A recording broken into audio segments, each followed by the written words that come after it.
میرے ہمسائے میں ایک باجی رہتی تھی جس کا نام ارم تھا۔ وہ بہت ہی نیک اور اپنے ماں باپ کی بہت تابع دار تھی۔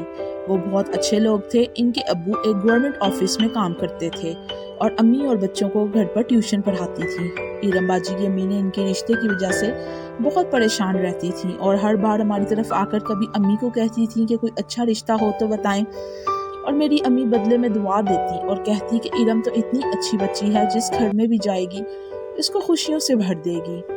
ارم باجی کی امی نے ان کے لیے بہت زیور جمع کر رکھا تھا اور اپنی جمع پونجی میں ان کے جہیز کے لیے بھی پیسے جمع کیے ہوئے تھے۔ ایسے ہی دن گزرتے گئے اور ان کی عمر بڑھتی چلی گئی۔ ایک دن چھوٹا بھائی ہمارے گھر میں مٹھائی لے کر آیا اور بتایا کہ ارم باجی کا رشتہ ہو گیا ہے۔ امی تو اتنی خوش تھیں کہ فوراً بھاگی اور جا کر مبارکباد دی۔ پتا چلا کہ بہت اچھے گھر کا رشتہ ہے، بہت امیر لوگ ہیں، ڈیفینس میں کوٹھی ہے، گاڑیاں ہیں اور بہت کھاتے پیتے لوگ ہیں۔ ایک بہن ایک بھائی ہے اور ان کو ارم باجی کے علاوہ اور کوئی خواہش نہیں ہے۔ سارے بہت حیران تھے، لیکن محلے والے خوش بھی بہت تھے کہ ارم باجی کے لیے اتنا اچھا رشتہ آیا ہے۔ ہر کوئی مثال دے رہا تھا کہ یہ بہت اچھا رشتہ ہے۔ امی اور ابو نے دبے الفاظ میں ان کو کہا کہ صحیح طرح سے پتہ کروا لیں کیسے لوگ ہیں۔ انہوں نے کہا، کیا پتہ کروانا، اچھے لوگ ہیں، پوری کھلی کتاب کی طرح ہمارے سامنے ہیں۔ پھر امی ابو نے اصرار بھی نہیں کیا کہ کہیں ان کو یہ نہ لگے کہ جیسے ہم ان سے حسد کر رہے ہیں۔ شادی کی تیاریاں شروع ہو گئیں اور دیکھتے ہی دیکھتے ارم باجی دلہن بن گئی اور بہت خوشی کا دن تھا۔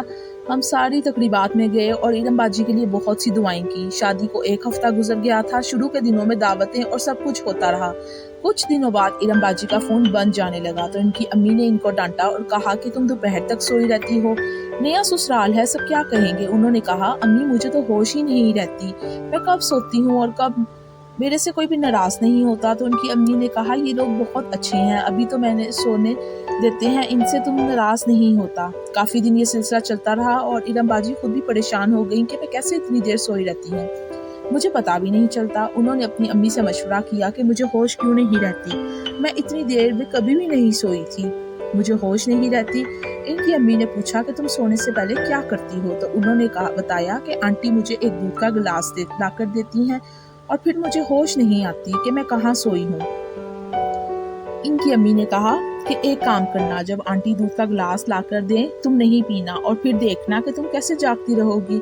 انہوں نے ایسے ہی کیا اور سب کا مشاہدہ کیا کہ پورا دن سب کیا کرتے ہیں جب میں سوئی رہتی ہوں۔ جیسے ہی آنٹی دودھ کا گلاس دے کر گئیں، ارم باجی نے دودھ نہیں پیا اور یہ ظاہر کرایا کہ میں نے دودھ پی لیا ہے۔ تھوڑی دیر میں ان کو آوازیں آنے لگیں کہ جلدی تیار ہو جاؤ، جلدی جانا ہے، وقت ہو گیا ہے، لیٹ ہو گئے ہیں۔ جب انہوں نے تھوڑا دروازہ کھول کر دیکھا تو وہ سارے ہاتھوں میں کچکول اٹھائے ہوئے مالائیں پہن رہے تھے اور تیاری کر رہے تھے وہ بھیک مانگنے جانے کی۔ وہ دراصل سارے فقیر تھے اور ارم باجی کا سارا سونا جہیز وغیرہ ضبط کر چکے تھے اور ان کو سلا کر روز نکل جاتے تھے اور تھوڑے ہی دنوں بعد ان کو نشے پر لگا کے ان سے بھی بھیک منگوانے کی تیاری تھی۔ انہوں نے جلدی سے اپنا سامان دیکھا تو وہاں پر ان کا سامان بھی نہیں تھا، تو اب ان کو فکر پڑی کہ میں جلدی سے یہاں سے بھاگ جاؤں۔ پھر انہوں نے اپنے سسرال والوں کے نکلنے کا انتظار کیا۔ جیسے ہی گھر خالی ہوا جلدی سے انہوں نے اپنی جان بچائی اور وہاں سے بھاگی۔ گھر آتے ہی ان کو سب نے بہت پیار سے یہ احساس دلایا کہ وہ محفوظ ہیں اور اب ارم باجی پورے 1 مہینے سے صدمے میں ہیں، ڈاکٹر کو دکھا رہے ہیں لیکن ان کو ہوش نہیں آ رہا کیونکہ ان کو نشہ دیا جا رہا تھا۔ بیٹی کے معاملات میں ہمیشہ چھان بین کرنی چاہیے، ہر چمکتی ہوئی چیز سونا نہیں ہوتی۔